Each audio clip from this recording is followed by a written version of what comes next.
Strong Vincent is defending a hillside. This hillside here. He's with the 83rd Pennsylvania, and he's facing Longstreet's men, Alabamians and Virginians, that are racing up the hillside and trying to break his lines. He knows that he has to hold. He knows that he has to rally his men, and he's about to get the test of his life. If that story sounds familiar, well, it is. Sounds a lot like Gettysburg. But we're not at Gettysburg, Pennsylvania. We're at Gaines Mill, in a small patch of land here, a hillside in front of Bosun's Creek. This would be the place that Strong Vincent would get his first real taste and test in the American Civil War. And that test of his leadership right here on this hillside would lead him to his fate in Gettysburg, Pennsylvania.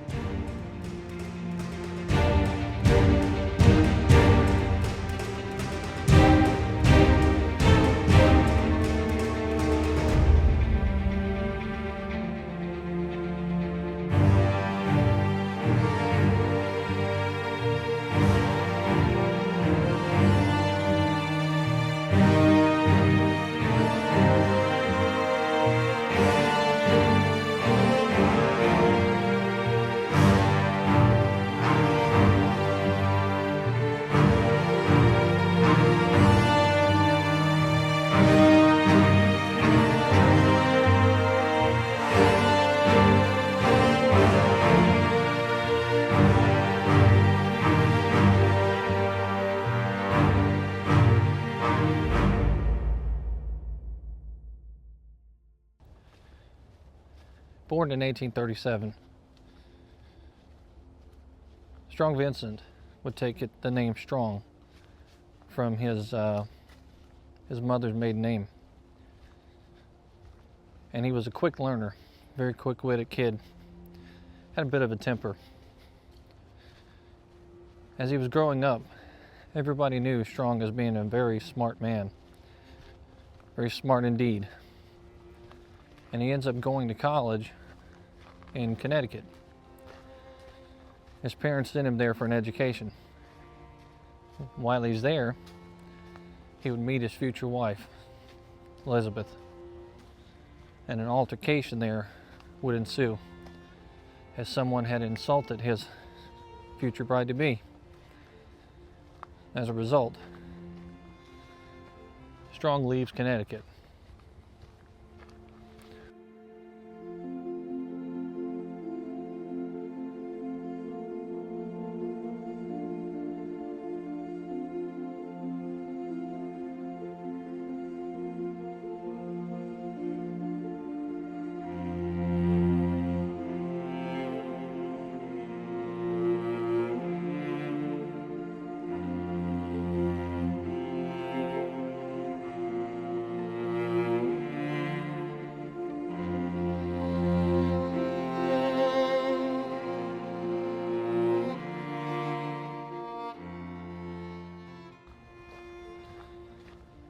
After living in another small town in Pennsylvania, Strong Vincent ends up in Erie, and that's as a result of his family having to move.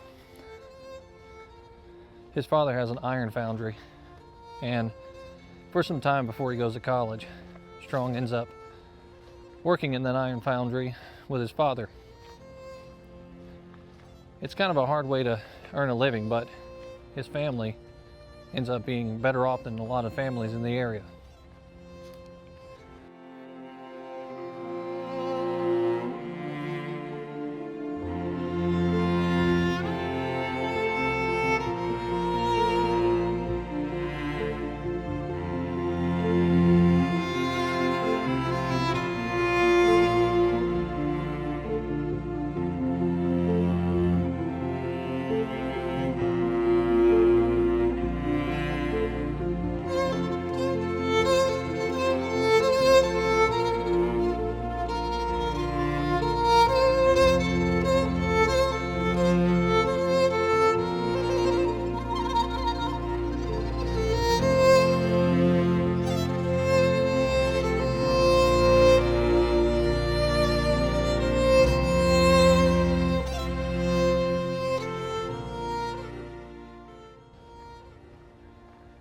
when fighting breaks out in 1861, Strong Vincent immediately signs up and he joins, and he gets commissioned to fight in the Civil War.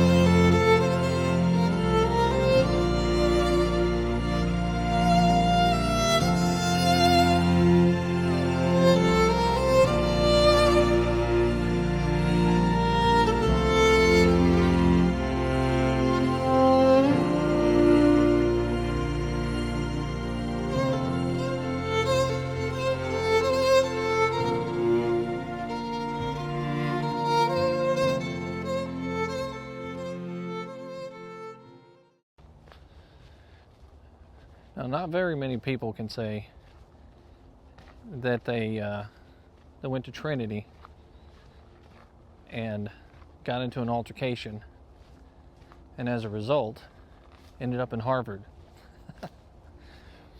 Strong Vincent was a pretty smart guy, but he definitely ended up in Harvard as a result of an altercation. Otherwise, he would not have been there. But he goes there to study law, and he graduates in the middle of his class in the late 1850s. Afterwards, he moves back to home, and he ends up in Erie, Pennsylvania, and he ends up with a title or a job title of reading law in a law office downtown Erie, Pennsylvania. And for some time, he does that.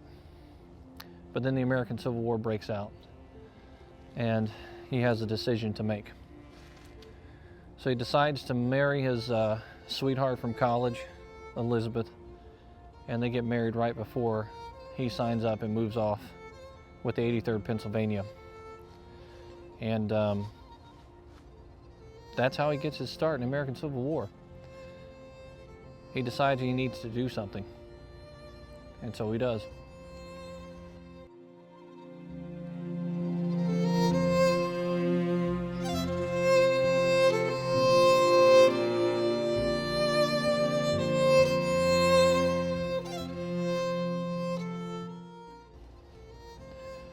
Now, all throughout the American Civil War, in the early days, the 83rd Pennsylvania is involved in a lot of fighting.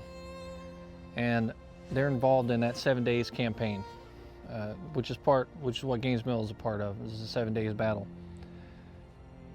Strong Vincent really hasn't made much of a name for himself, although he is seen as a strict disciplinarian. He's seen as someone that is black and white and by the book. Kind of, go figure, a lawyer would be by the book.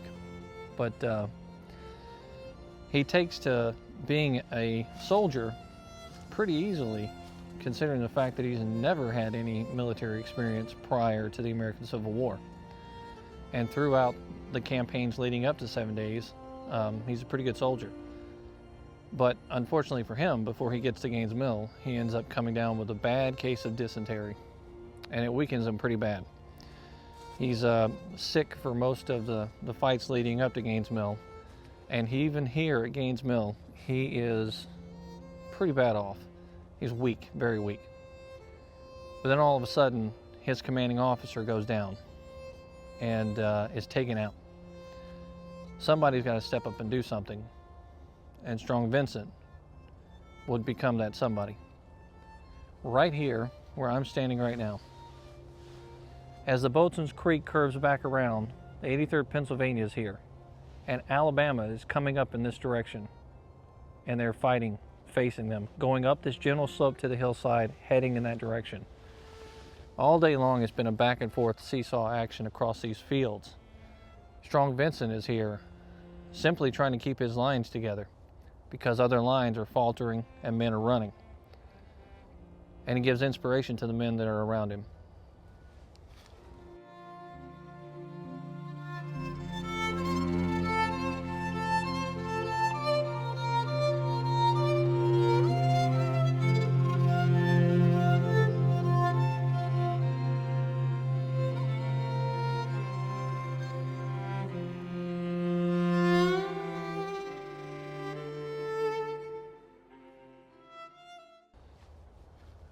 the 83rd Pennsylvania is right back there.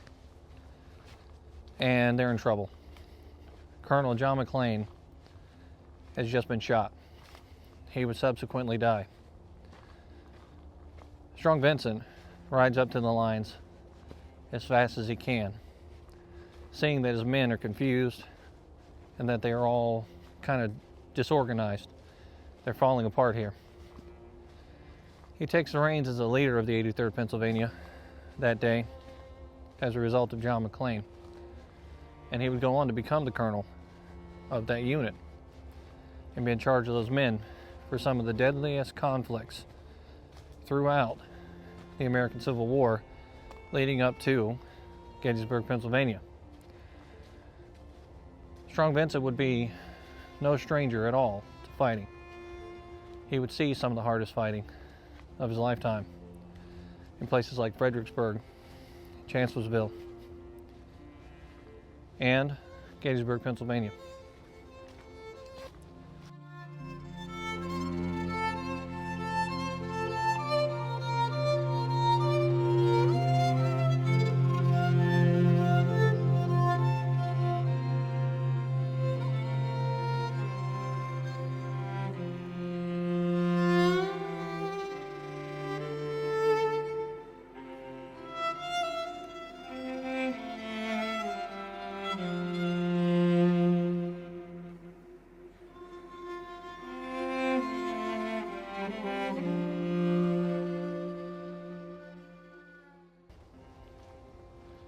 When Strong Vincent arrives in Gettysburg, Pennsylvania, it is said that fate put him in that place for that time. And some even think he's the unsung hero of Little Round Top. Without Strong Vincent and his actions, 20th Maine's not going to be there. Without Strong Vincent and his actions, the military crest is not going to be found, with a fallback point for his men on top of that hill in case something bad happens. Without Strong Vincent making the decision to put those men there and to guide and lead the entire time, right up until the point that he's shot, a lot of things aren't going to turn out the way that they turned out. But there's no movie about Strong Vincent. There's no book written by Michael Shara that talks heavily about Strong Vincent. They talk about Joshua Lawrence Chamberlain as if Joshua Lawrence Chamberlain was the savior of Gettysburg. In reality, a lot of big pieces came together. When this army shows up in Gettysburg, it comes there as a forced reconnaissance. The men that are sent forward are there to test the lines of the Confederates and try to seek out where those lines are, how heavily entrenched they are, or where they're traveling from, or anything at all. They don't have a map of Gettysburg. They don't have a map of Adams County. They do not know what to expect in that area. General Meade doesn't even want to fight there. He's on Big Pipe Creek, and he's got his men and his positions lined up to perfectly defend Big Pipe Creek.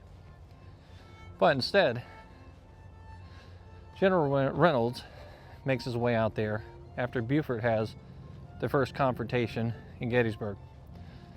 Reynolds makes some questionable moves while he's out there, and he doesn't pass along pertinent information. And therefore, a general engagement is brought on in Gettysburg that Meade doesn't want. This causes a lot of confusion and a lot of miscommunication. That's the reason why Strong Vincent ends up having to make the decision that he makes.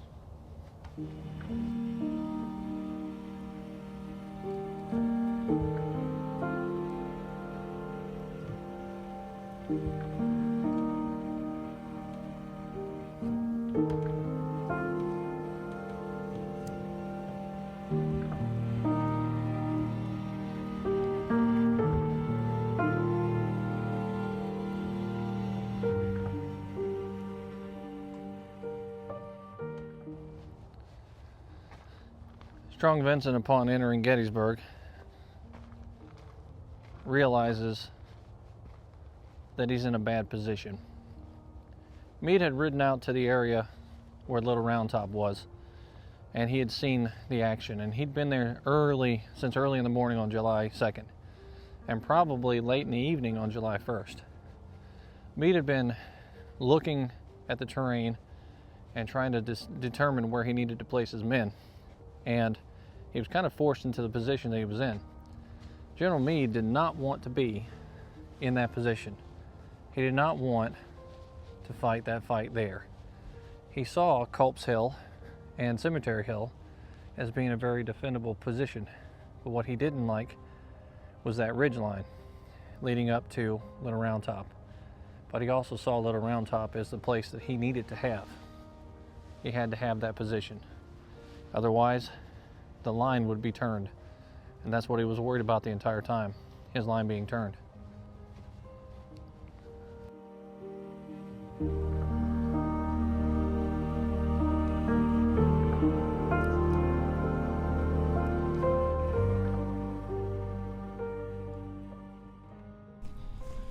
Now, from the location that I'm going to right now, Geary was out here initially holding this spot.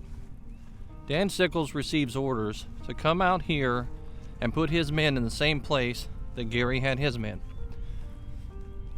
Dan Sickles claims that he sent his staff out here and then eventually made his way out here too. And when he got to this position, he realized that this was not an advantageous spot. He had requested more confirmation on where he was supposed to go, and that he wasn't clear on his orders.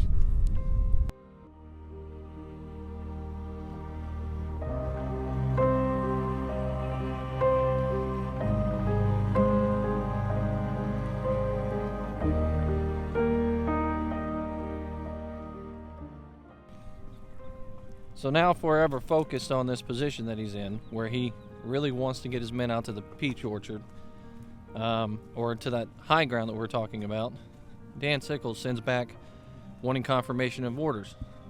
George Meade sends his son out to give him that confirmation. When his son gets to the camp, they tell him that the general is resting.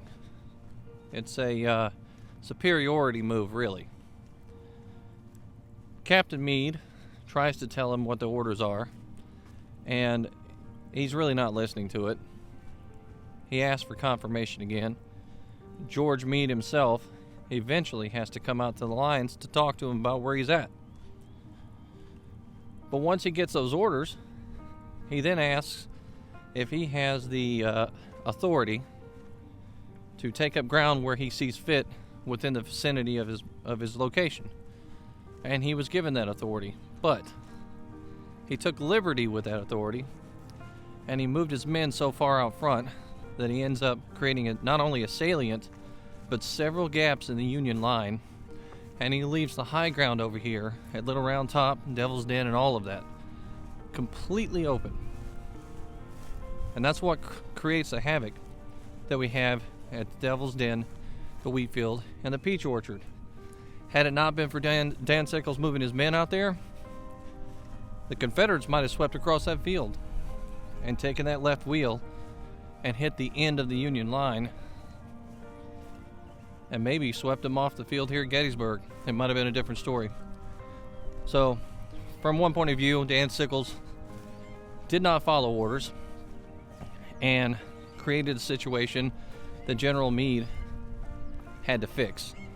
But from another point of view, Dan Sickles brought on the fight, and he might have accidentally caused a situation that saved this flank over here.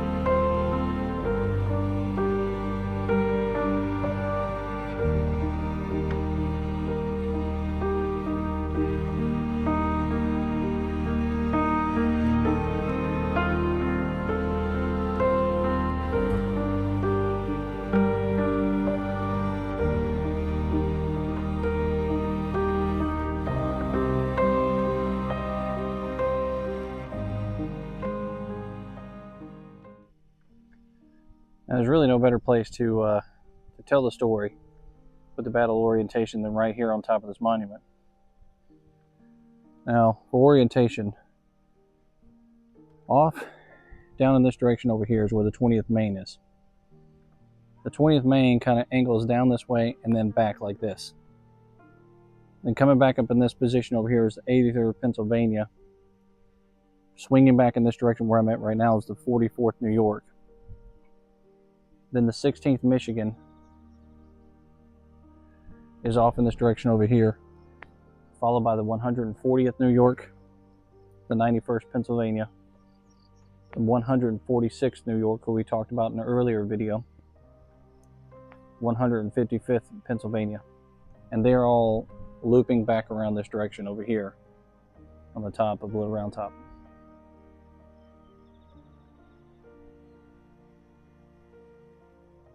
And from up here, you can clearly see that outcropping of rocks. That's Devil's Den for reference. The slaughter pen runs down through here. And then the fields that the Confederates are traversing are from across there. You see that tree line off in the distance. They're coming out of that tree line and they're making their way over here. And off in this wooded lot is where 47th Alabama and the 15th Alabama under law are actually coming up this direction. And then you have the 4th Alabama rolling up through here. The 5th Texas, 4th Texas, 48th Alabama, and 44th are off in this direction and then kind of swinging this way as they're coming up towards Houck's Ridge and Devil's Den.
What death more glorious can any man desire than to die on the soil of old Pennsylvania, fighting for that flag? Those were the words of Strong Vincent going into Pennsylvania, headed towards his fate, headed towards his glory, if you will. Those words would be prophetic for him, really. He's sitting on his horse with his staff there, and he removes the cap from his head, and he called the band to play Yankee Doodle. And as the band plays Yankee Doodle, the colors pass by, and he utters those words out loud to everyone so that they can hear it. And it brings cheers, and his men are very inspired. And some say that the reason why a lot of men fought in that army so hard in Gettysburg, Pennsylvania, was because a lot of them were from Pennsylvania. They were from that soil. They fought the hardest that they ever fought right there in that area. And it turned out to be a victory. But for Strong Vincent, it would turn out to be his last fight.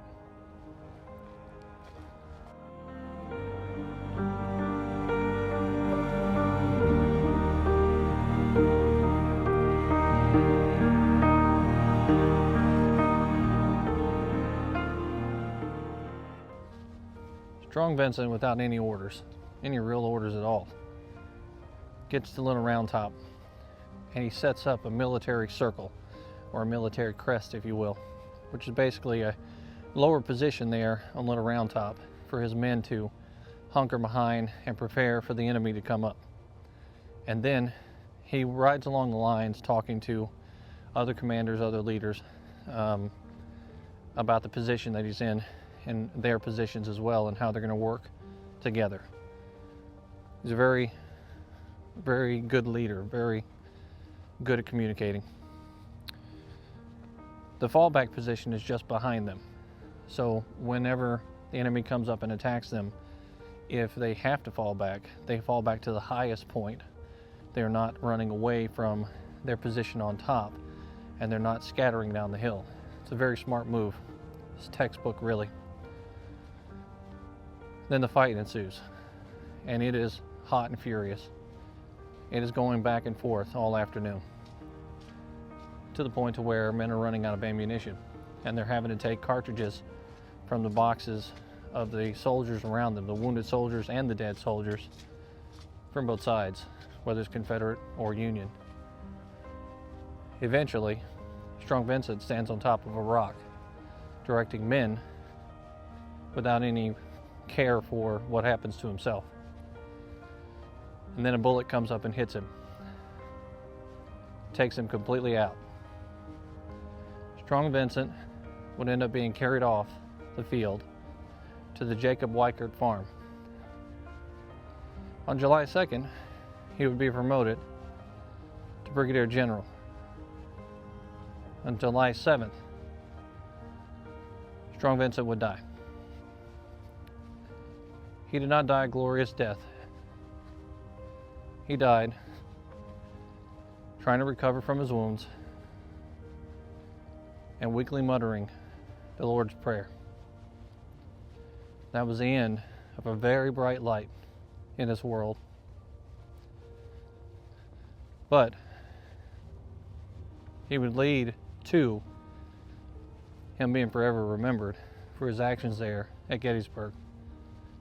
And his rock is still there today. He's buried in Erie, Pennsylvania in the family plot. What a life it was.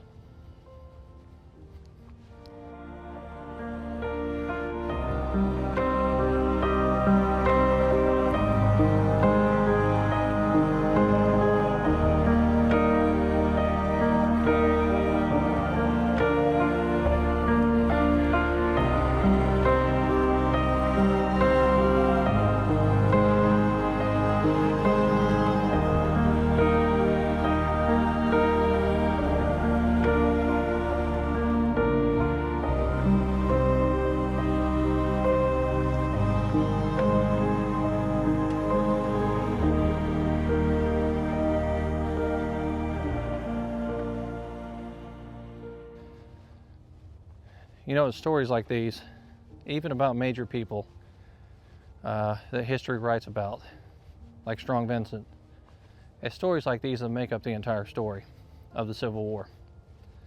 It's the reason why we do these videos, why we travel all these miles and communicate with all these historians.